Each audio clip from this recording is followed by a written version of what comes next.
She didn't see me standing there. That's the only reason I know what I saw was real. If she had known I was watching, she would have dropped her hand from his chest a second sooner. She would have leaned back faster when she whispered in his ear. And she definitely wouldn't have smiled like that, the smile she used to give me when we were still us. It was the holiday party. Not our holiday. Her company's.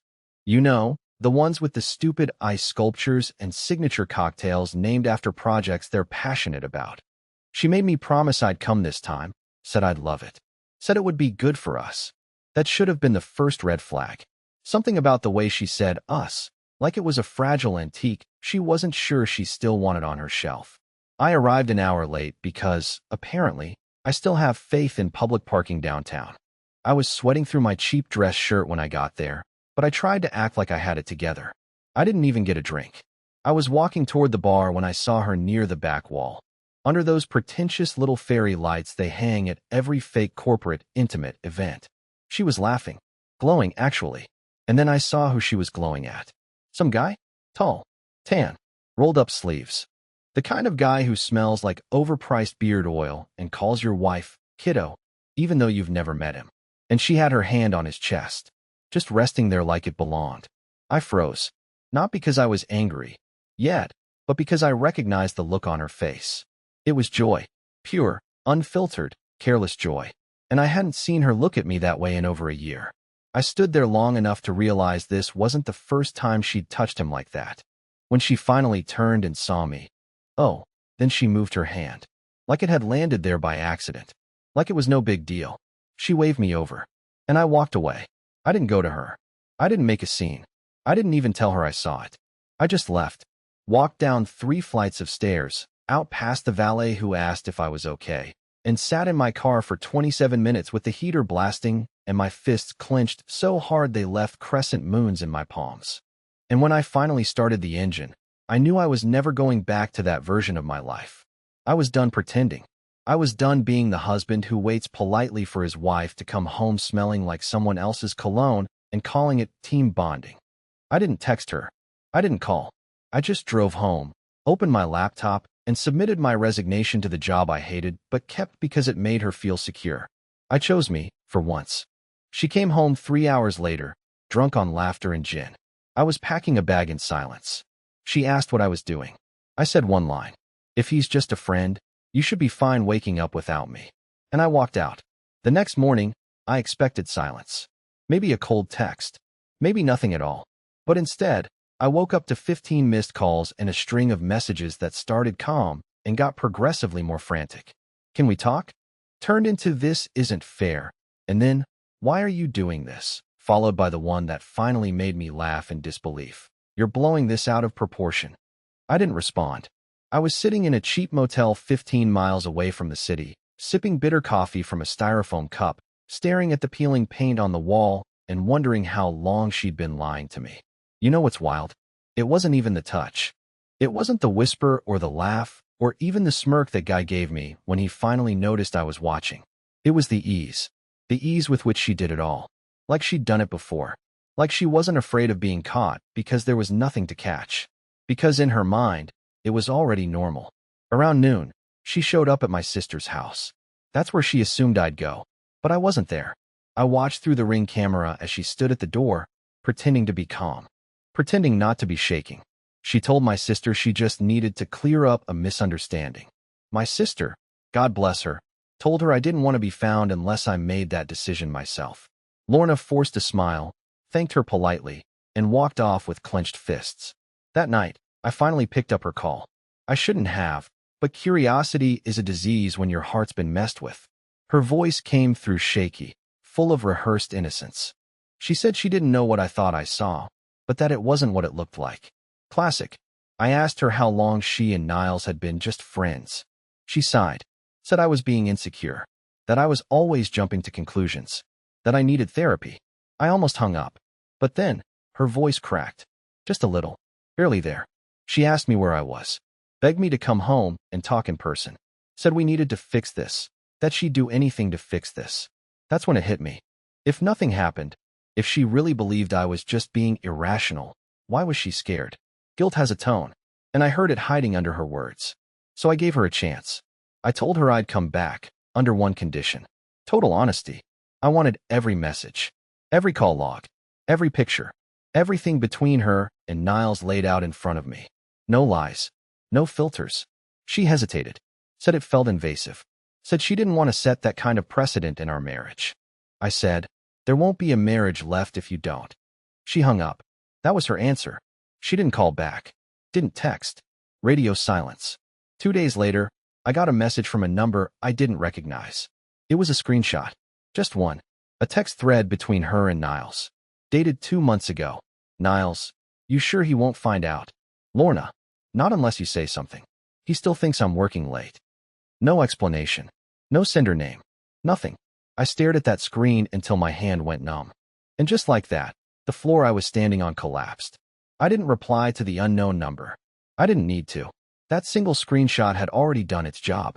It wasn't just proof. It was confirmation of something much worse, that I wasn't crazy.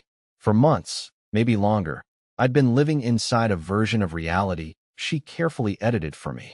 And now the uncut footage was leaking out. I sat there for a long time, staring at my phone, replaying old moments with new subtitles in my head. Late dinners that ran long. Sudden showers the second she got home. The way she'd started guarding her phone like it was classified information. All those times she'd sighed and said I was reading too much into things. Turns out, I hadn't been reading enough. That night, she finally called again.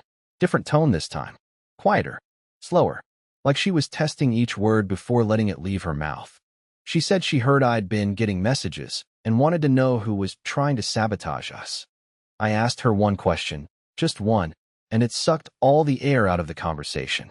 How often did you tell him you were working late? Silence. Not the confused kind. Not the offended kind.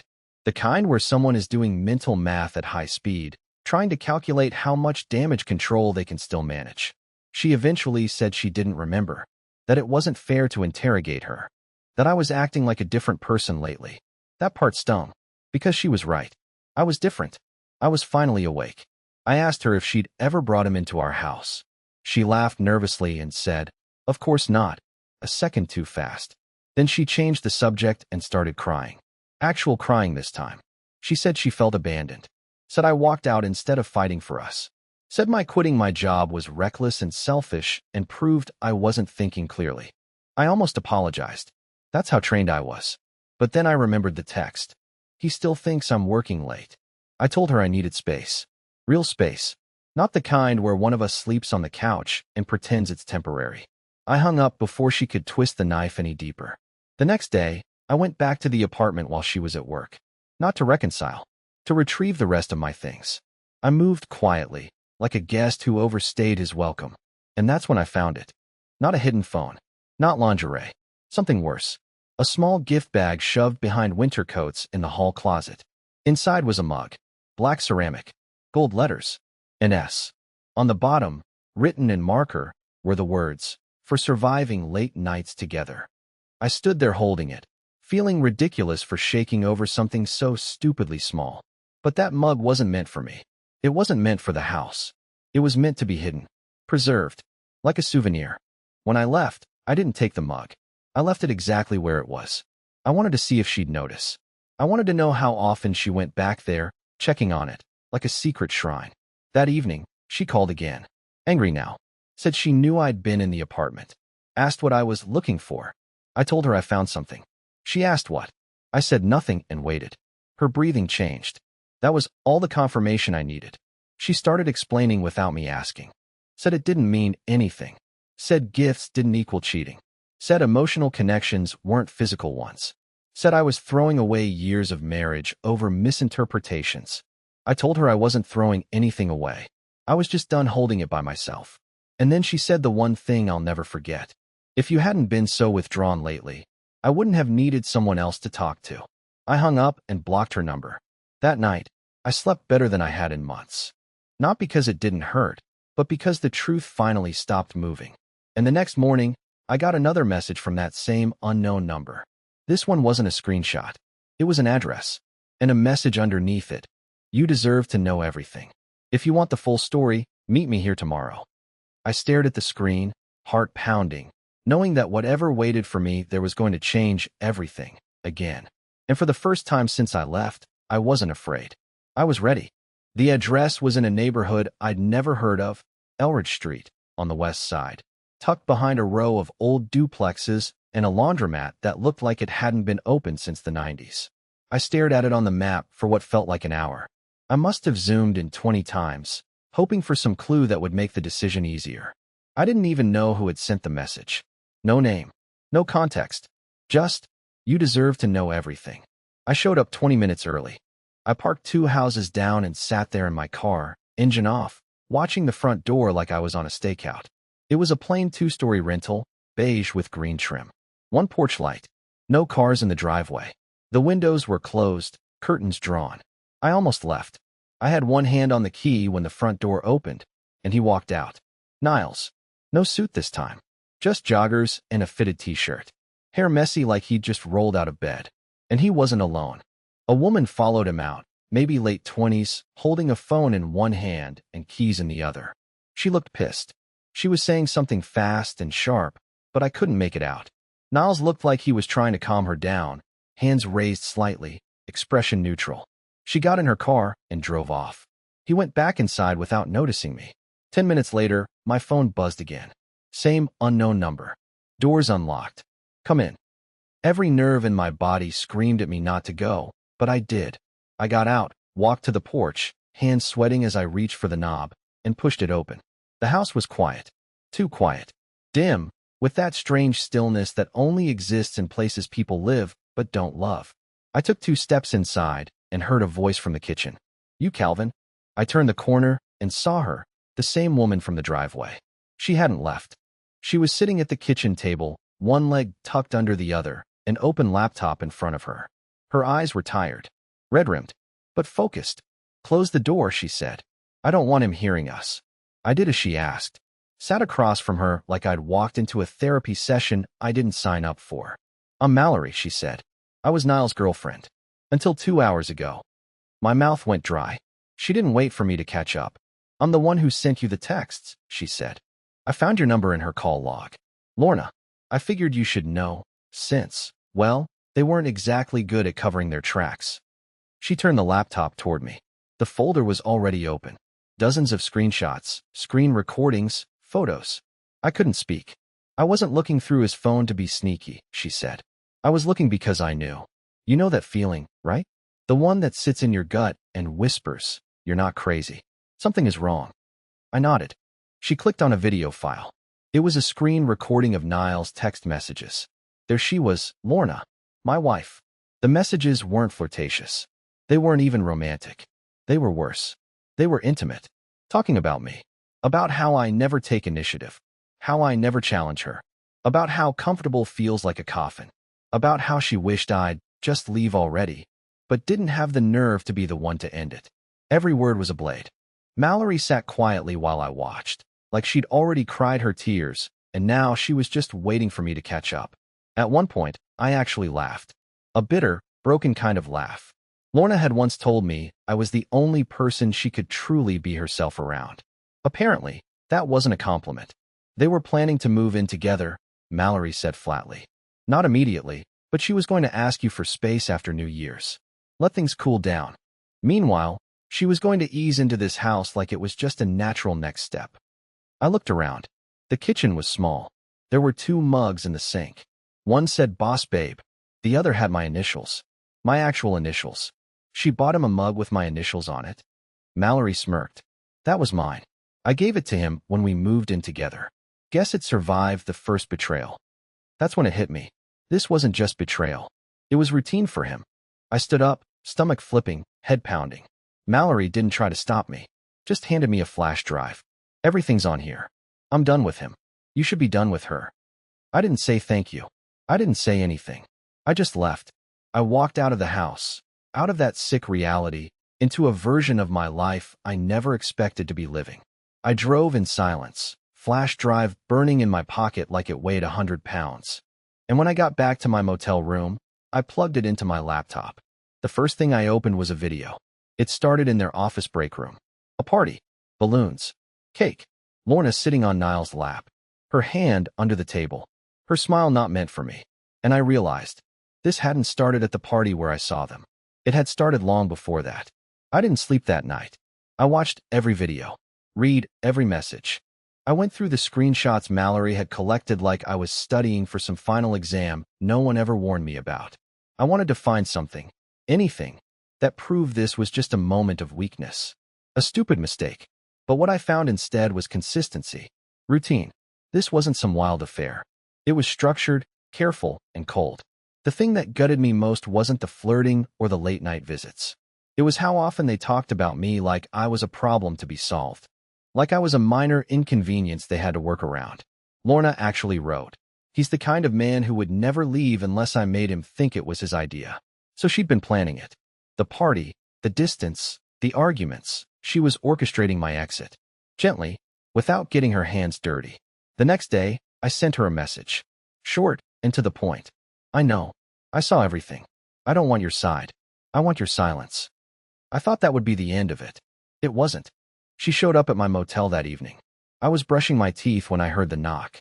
I looked through the peephole, and there she was, hair undone, hoodie on, no makeup, just standing there with a paper bag and this weird mix of guilt and defiance on her face. I opened the door because I wanted to see how she'd spin it. Because some part of me still wanted her to lie just so I could stop hoping she'd finally be honest. She held out the bag. Inside were my watch, a few chargers, and a note. She didn't say anything right away. Just stepped into the room and sat on the edge of the bed like she still belonged there. I stayed by the door. "I made mistakes," she finally said. "But you weren't innocent either." I didn't answer. She looked up, eyes wet. "You stopped being present a long time ago. You were always tired. Always distracted. I felt alone in our marriage." "So you fixed that by crawling into someone else's bed?" I asked, voice shaking. "It wasn't like that." I pulled out the flash drive and held it up. "Then what was it like?" Her face went blank. She didn't ask what was on it. She already knew. That silence said more than any apology ever could. "You were never supposed to see that," she whispered. And for the first time, I smiled, not out of joy, but out of clarity. "Exactly," I said. "Because you were never planning to tell the truth. You just wanted me to disappear quietly." She looked like she was about to cry, but I didn't care anymore. The spell had broken. The woman sitting in front of me wasn't the woman I married. Or maybe she always was, and I'd just spent too long giving her the benefit of the doubt. She stood up to leave, but before she reached the door, she turned back. "Niles meant nothing," she said softly. "But there's something else I need to tell you. Something worse." I didn't respond. I just waited. She hesitated, took a breath. "You remember that conference I went to last spring? In Chicago?" I nodded slowly. She blinked hard, like the truth was physically painful to release. "I never went." My stomach dropped, and she walked out. I stood there frozen for a while, doors still slightly open, her words echoing like a fire alarm in an empty church. I never went. The Chicago conference was 5 months ago. I remembered it clearly because I had driven her to the airport at 6 a.m., half asleep, carrying her overstuffed roller bag down the stairs. She kissed me twice before getting out of the car, told me she'd miss me. I even remember her texting me later that night with a photo of her hotel room view. Lake Michigan in the distance, skyline glowing. But now she was telling me it never happened. I didn't know what that meant yet. I didn't know where she actually went, or who she was with. But I knew that photo had to be fake, or old, or someone else's. And I knew I'd been living in a marriage built on staged pictures and carefully scripted lies. That night, I opened an old drive where we'd saved our shared photos, birthdays, road trips, anniversaries. I scanned through dozens of albums, but one detail kept coming back. The hotel photo she sent from Chicago was almost identical to one we took together 2 years ago on a trip to visit her cousin. Same angle, same skyline, but in her version, the colors were slightly adjusted, the frame tighter. She cropped me out. I compared the metadata. Same file name, same timestamp. She sent me an old photo to sell a new lie. I couldn't breathe. This wasn't just cheating. This was manipulation. Layered. Premeditated. She'd taken a memory we made together and repurposed it to justify her absence. The cruelty of that felt personal in a way I can't explain. I dug deeper. Pulled our phone records. That week in April, when she was supposedly at seminars and networking events, she made 23 phone calls to a number I didn't recognize. All between 10 p.m. and 1 a.m. I copied the number and ran it through an app. It belonged to someone named Reed Whitlow. Not Niles. A new name. A new secret. I searched her contacts. Nothing. I searched our shared calendar. Still nothing. But then I checked our shared Netflix profile and found his name. She'd used our account to log into a smart TV in a hotel room in another city entirely. The history showed one movie watched during the Chicago conference week before sunset, a film we watched on our first date. It wasn't a coincidence. My hands were shaking as I clicked through the Wi-Fi locations on the account.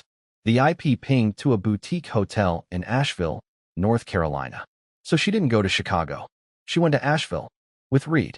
I didn't know who he was yet, but I knew this wasn't just one mistake anymore. Niles wasn't the start. He was the middle, or maybe not even that. There was a whole past behind her I hadn't seen yet. And now it was unraveling, thread by thread, in my lap. I texted her one line. "Who is Reed Whitlow?" She didn't reply. 10 minutes later, I got a call from a different number. I answered. A man's voice. "Is this Calvin?" "Who's this?" The voice hesitated. "You messaged my wife." The man's voice on the phone wasn't loud. It wasn't angry. It was measured, like he had rehearsed this call in his head a dozen times before actually making it. Like he was prepared to go to war, but only if I gave him a reason. "You messaged my wife," he repeated. "I messaged Lorna," I said slowly. "So unless." She gave him a fake last name. Came a second voice, suddenly cutting in. A woman. Calm, sharp, and absolutely done with the games. "Reed Whitlow is married. To me." I froze. The man on the line, Reed, tried to say something else, but she cut him off again. "I'm using his phone. You don't need to hear from him. You need to hear from me." I stood up without realizing it. Phone pressed so tightly to my ear I could hear my pulse. She introduced herself as Jessica Whitlow. She said she found my number while going through Reed's messages after noticing charges on their joint credit card from a hotel in Asheville. She called the hotel, asked for the guest history. When the manager said the reservation was under Lorna's name, my wife's name, she didn't scream. She started collecting evidence. "Your wife and mine were together for 4 nights.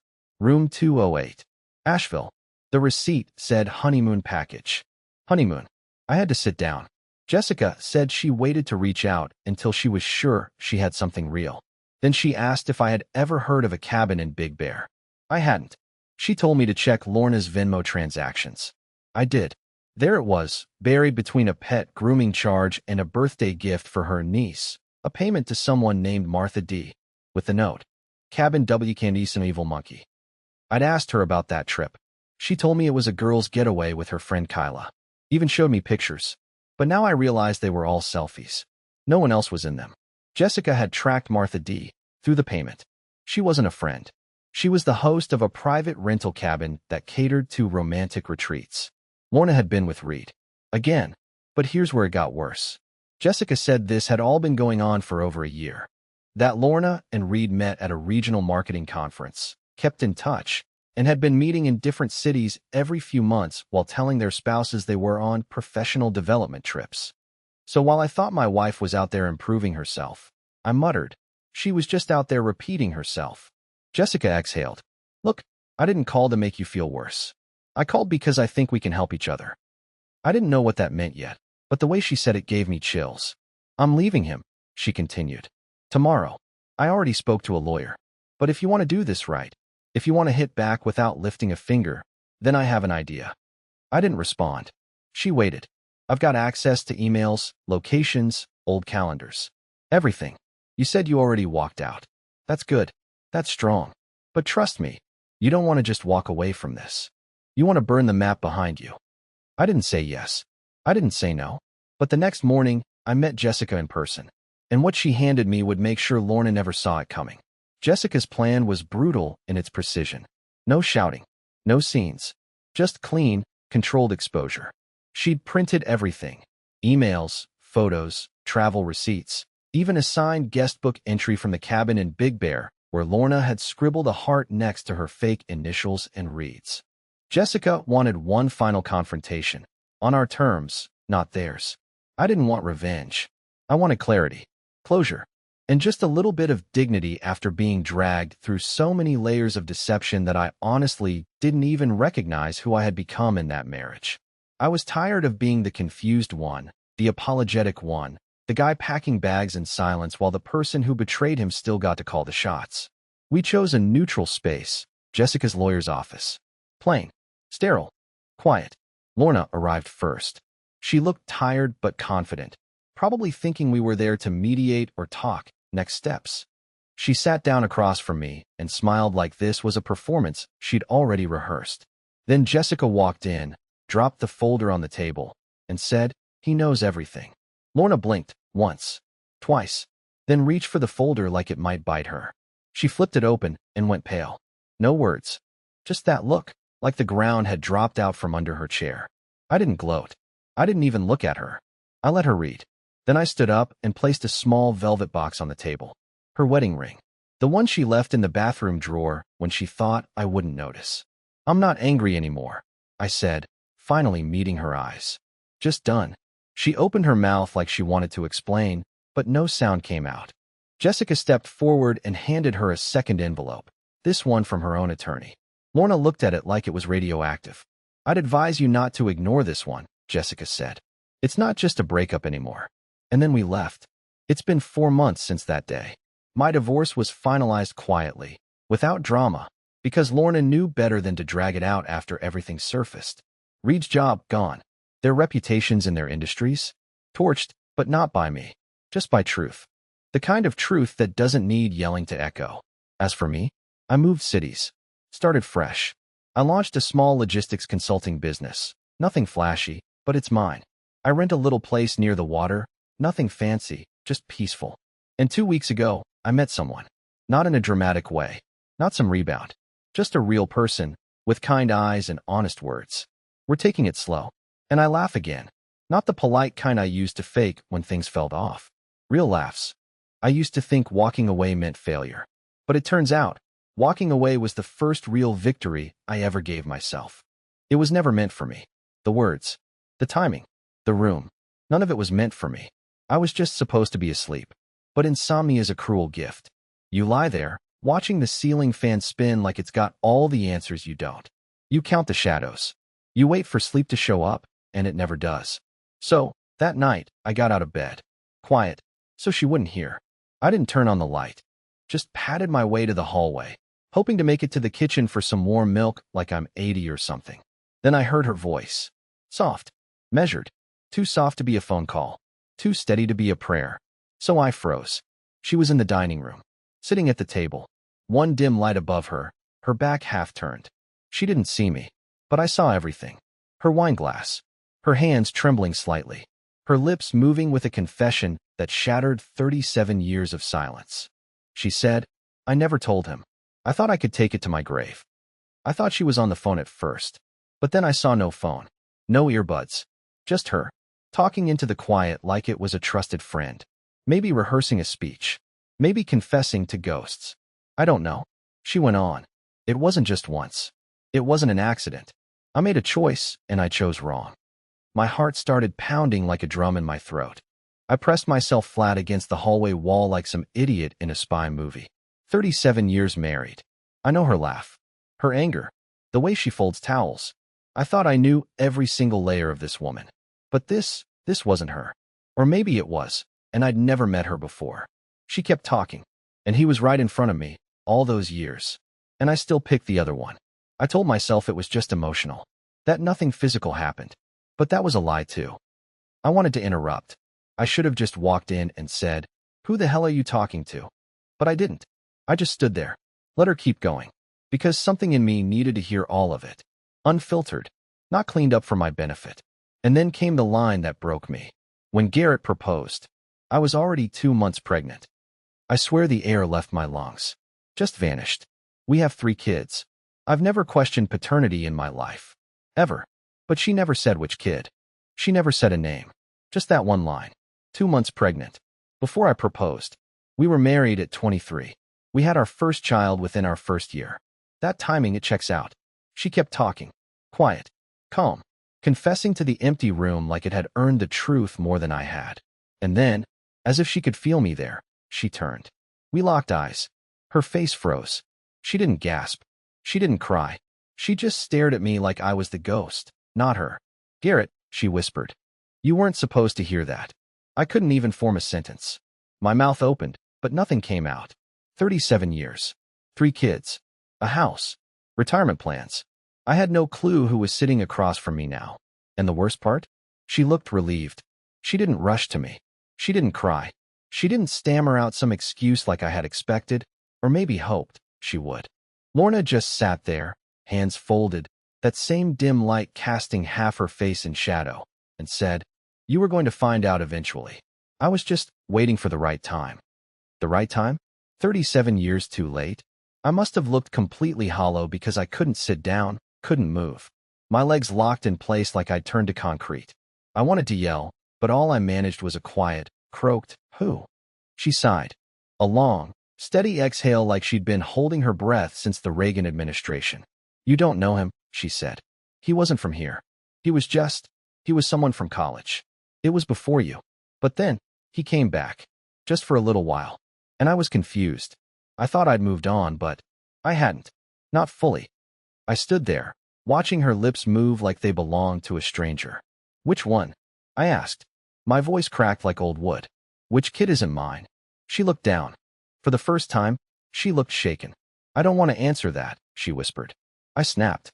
Not loud, not dramatic, but I slammed my hand down on the table so hard it startled even me. The wine glass tipped, but didn't fall. "You don't want to answer that?" I hissed. "You had decades, Lorna. You had birthdays, recitals, surgeries. You had my entire life, and you're still playing gatekeeper?" She nodded slowly.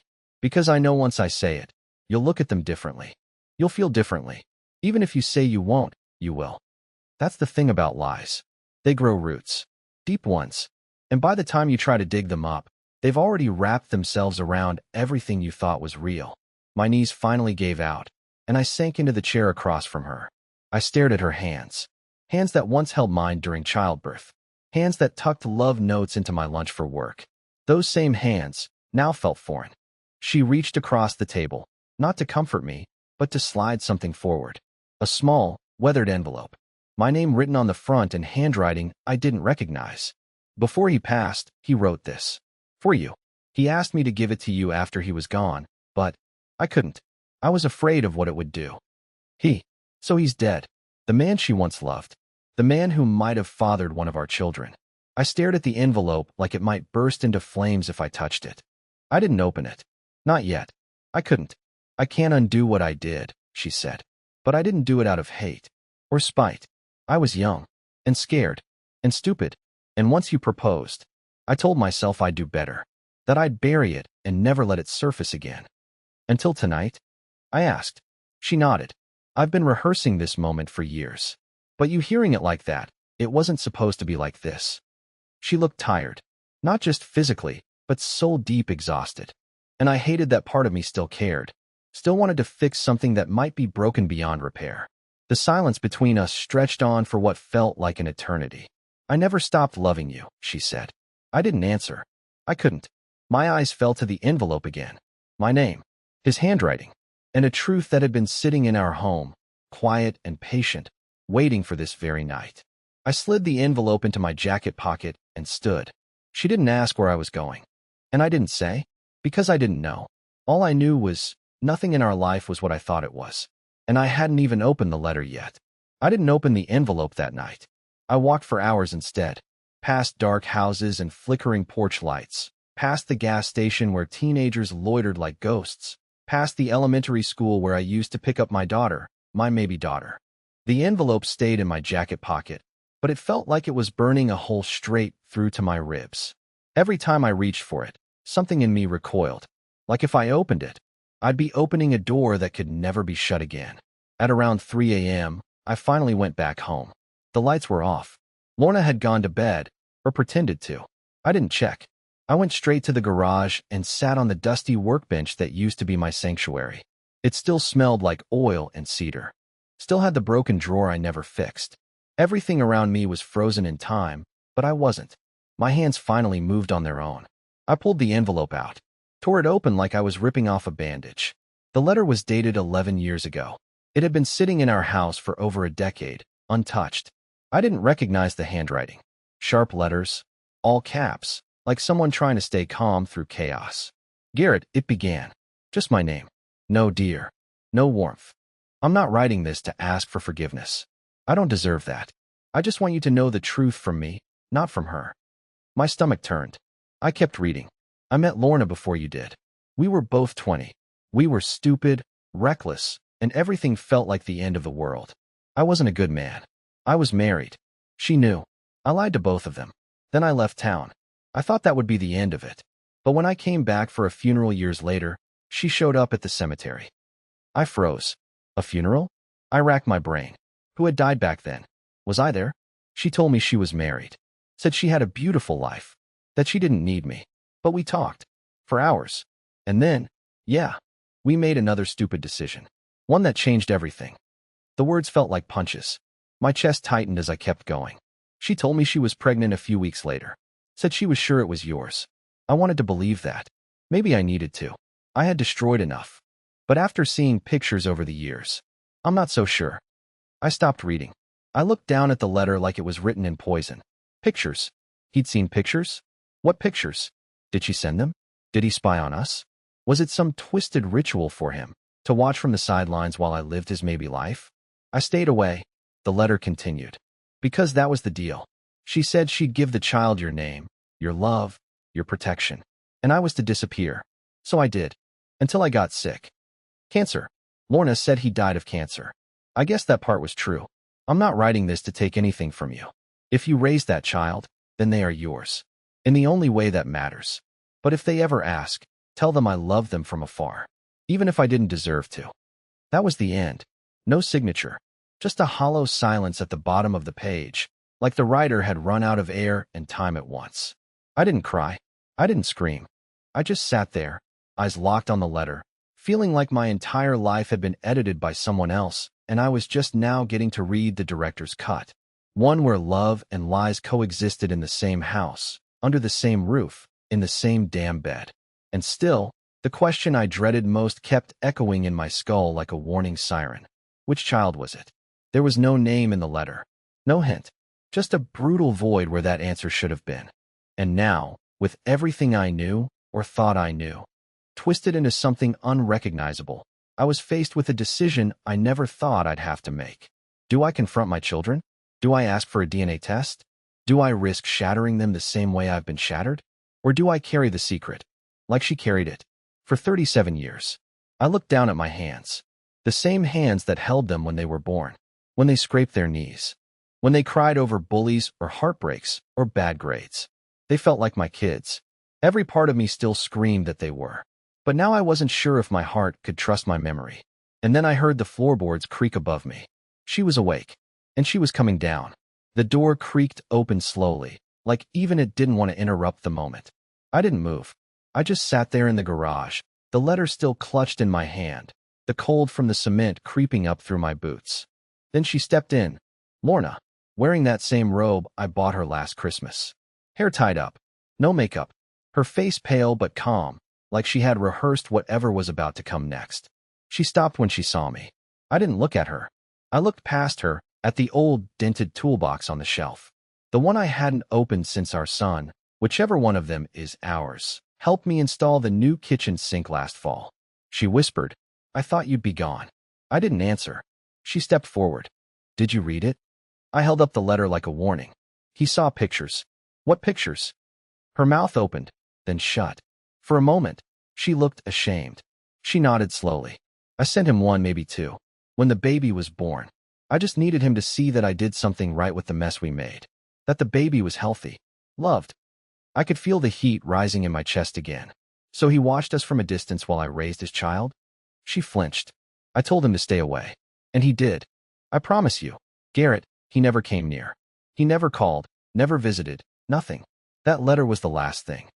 I shook my head, laughing bitterly. Do they know?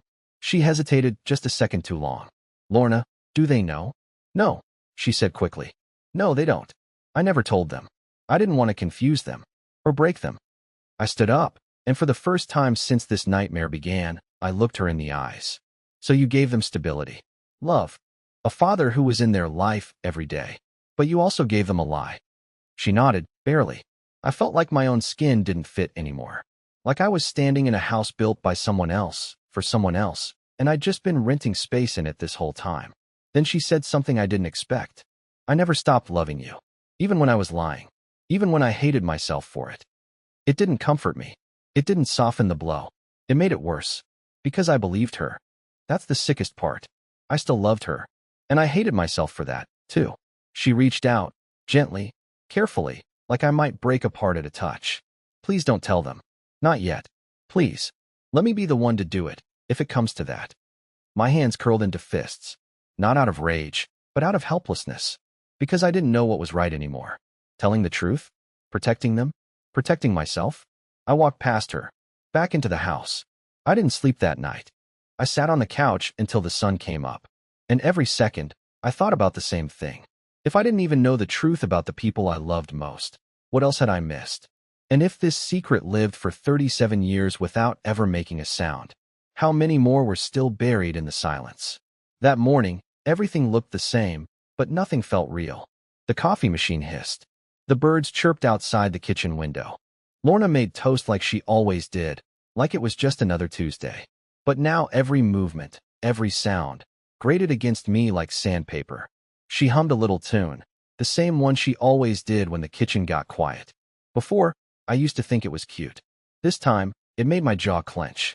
She offered me a cup of coffee. I didn't take it. I couldn't believe how normal she was acting. Or maybe that was her version of survival.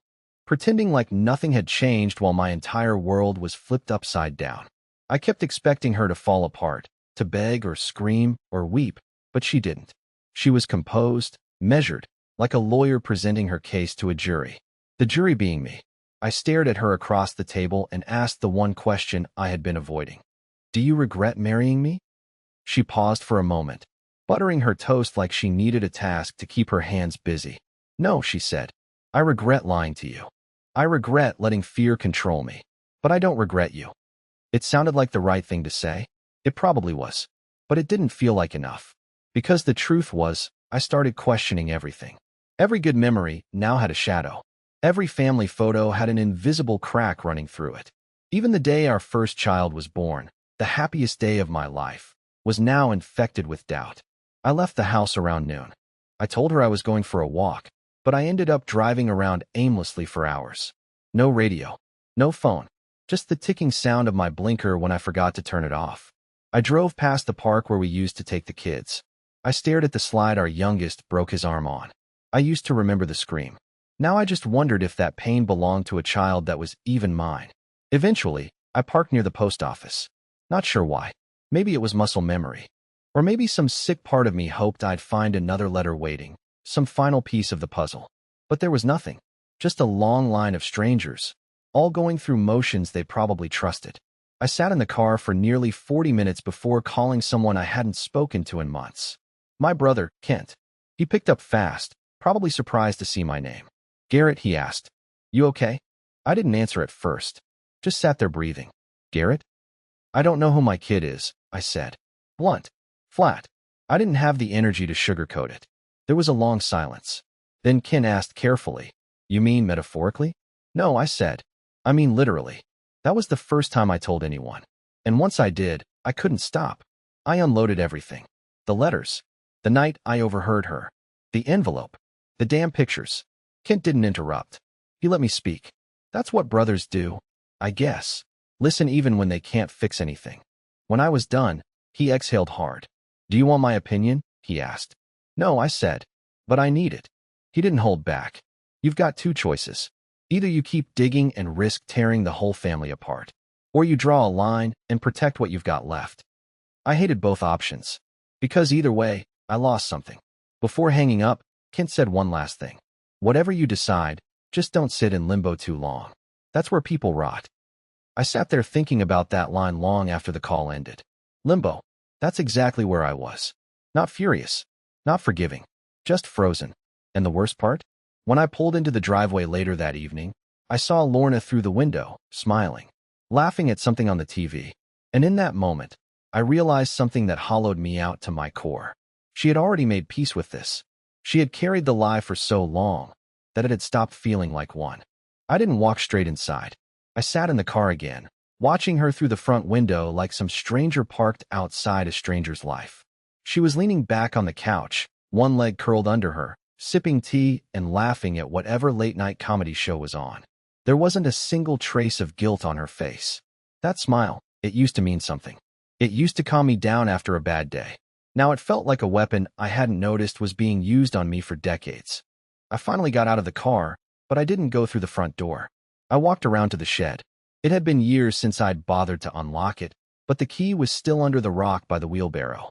That shed held everything we didn't want in the house. Broken furniture, boxes we never unpacked after the kids moved out, old photo albums that didn't make it onto shelves. I didn't know what I was looking for until I found it. The cedar chest. It was tucked behind a stack of rusted folding chairs. We used to call it the memory box. Lorna always said it was filled with things we couldn't throw away but didn't need to see every day. The kids' school drawings, our wedding invitations, souvenirs from trips we barely remembered. I opened the chest and started digging like a madman. Papers, ticket stubs, dried up flowers and wax paper. And then, halfway down, I found the album. A thick, blue leather photo book I hadn't seen since our youngest graduated.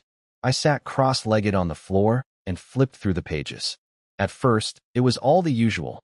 Birthdays, holidays, baby pictures, sleepy-eyed Christmas mornings. But then I found it, tucked behind a plastic sleeve that wasn't sealed all the way. A photo I had never seen before. It was Lorna, early 20s, standing in front of a hotel with a man I didn't recognize. Not her father, not a cousin. A man with sharp eyes and a lazy smile, his arms slung casually around her waist like it belonged there. Lorna wasn't smiling. She was looking straight into the camera with this expression. I can't describe it exactly. Not fear, not sadness, just guilt. Like she knew the lens was recording something she didn't want remembered. And scribbled in the corner of the photo, in blue ink I'd never seen her use before, was one word: Ellis. My stomach twisted. This wasn't just some college mistake. This wasn't some faceless figure from her past. She had kept this, hidden it in a box we both had access to. All these years, while I played the fool in the role of devoted husband, she had this tucked away, a frozen moment with the man who may have given her the one thing I thought was ours. I stared at that photo for a long time, trying to read her face like a crime scene. I thought about the letter again. How he said he watched from afar. What did that mean? Did he come to our kids' school plays and sit in the back? Did he walk by our house just to see them ride their bikes? Did he ever wave? I suddenly felt like there were fingerprints all over my life I'd never seen before. And the worst part? I didn't even know if I wanted to know more. I slid the photo into my jacket pocket, stood up, and closed the chest. As I walked out of the shed, I could see her through the kitchen window, cleaning up. Her hair was tied back, her shoulders a little slouched, like she was tired in that comfortable, lived-in way. Like nothing had happened. I opened the door and stepped inside. She turned, startled. I didn't hear you come in. I pulled out the photo and set it on the counter without a word. Her face dropped the moment she saw it.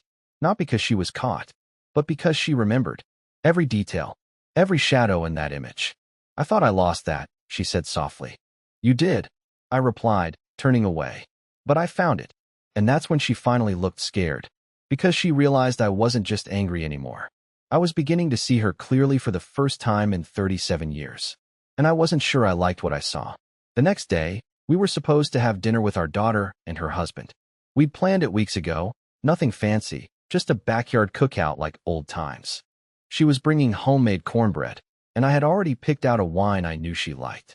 It was going to be one of those evenings where everyone smiled too much and the dogs begged at our feet, and we all pretended life was simple.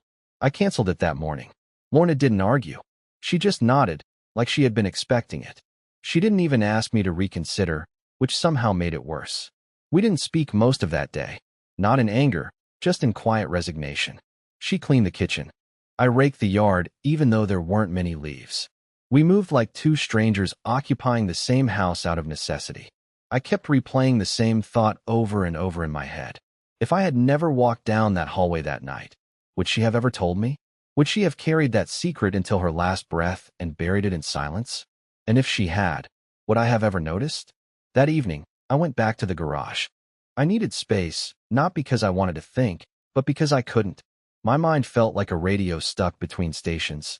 Just static and flashes of half-formed thoughts. I didn't even turn the light on. I sat there in the dark with the photo still in my jacket pocket and the letter folded in my wallet like a wound I kept poking. At some point, I heard the back door open. Soft footsteps. Then the sound of her setting something down on the workbench beside me. I didn't look. I just waited. It was supposed to be one dinner, she said quietly.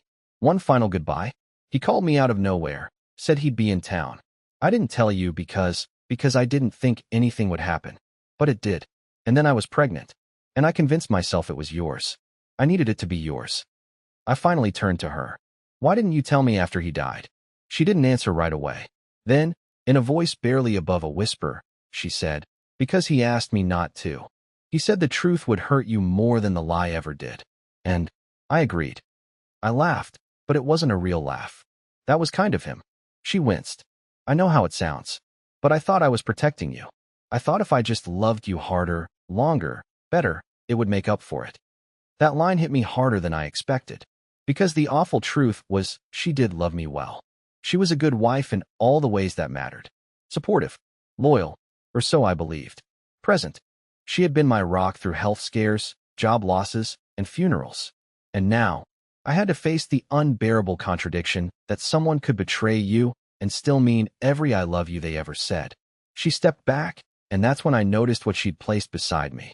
It was a manila folder. What's this? I asked. A DNA test, she said. From when the kids were little. I never meant to take it. I was going through something, a phase of doubt, and I needed to know. I never opened it. I stared at it. I didn't want to touch it. You already knew, I said. I had suspicions, she admitted. But I wanted to believe you were their father, no matter what that paper said. I picked it up. The seal was still intact, yellowed a bit with age. So now it's my turn, I muttered. You don't have to open it, she said, stepping away. It doesn't change who you've been, or who they are. But if you need to, I won't stop you. And then she left. I sat there for what felt like hours, just staring at the folder. It was so light, so thin, and yet it felt like the heaviest thing I'd ever held. Because inside it wasn't just data. It was a verdict. One that could confirm or destroy every memory I had built for nearly 4 decades. My hand hovered over the seal. Part of me wanted to rip it open and finally know. Part of me wanted to burn it and let the unknown remain unknown. Because the truth? Sometimes the answers don't heal you. They bury you deeper. I didn't open it. The envelope sat in my lap for over an hour while the night wrapped itself around the garage like a blanket I didn't ask for. The world was completely quiet except for the occasional creak of the house and the rustling of leaves outside. And I just sat there, staring at this fragile, silent piece of paper that could tear my entire family in half with a single word. But I didn't open it. Not because I didn't want to know. Not because I forgave her. Not because it suddenly didn't matter. I didn't open it because I finally realized what I was really searching for wasn't in that envelope. It was in the memories that wouldn't leave me alone. The ones that clung to me no matter how much truth I had just learned. My son's first bike ride when he crashed into the mailbox and cried for me to carry him home. My daughter's nervous hand clinging to mine before her first piano recital. The time our middle child ran off into the woods and I searched for 5 hours in the pouring rain, screaming his name until my voice went hoarse, not once wondering whether he was mine, just knowing I had to find him. Those moments were real. No letter, no secret, no blood test could undo them. Lorna was wrong about a lot of things, the lies, the choices, the silence. But she was right about one thing. I was the father, the one who showed up, the one who stayed, the one who loved, even when he didn't know the whole story. When I came back into the house, she was in the living room, curled up on the armchair, clutching a throw pillow like a shield. Her eyes were tired. She didn't say anything at first, just looked at me like she didn't know what I'd decided. I placed the sealed envelope on the coffee table. I'm not going to read it, I said. She blinked, surprised. You're sure? No, I admitted. But I think that's the point. She looked down, tears pooling in her eyes. I'll spend the rest of my life trying to make this right. I sat across from her, not close, but not as far as before. I don't know what happens next. I don't know if I'll ever trust you the same way again. She nodded. I understand. But I'm tired of letting this define me. I still have time left. We still have time left. She let out a slow, trembling breath. You're not leaving? Not today. We didn't hug. We didn't fall into some tearful movie-style embrace. We just sat there, Two worn-out souls in a quiet house, staring at a letter we'd never read and a future that, somehow, still had some shape left. In the days that followed, we started talking again. Real talking. Not about the betrayal. Not yet, but about the simple things. Garden plans. The roof that needed fixing. Our granddaughter's school play. And little by little, something started to shift. I told my kids I was proud of them. Each one of them. Not because I knew whether we shared blood, but because I knew we shared life. The real kind. The scraped knees, the bedtime stories, the stupid jokes, the sacrifices. All of it. Love is messy, and sometimes it's built on imperfect truths. But love also chooses. Every single day, I chose to stay, and that made me free.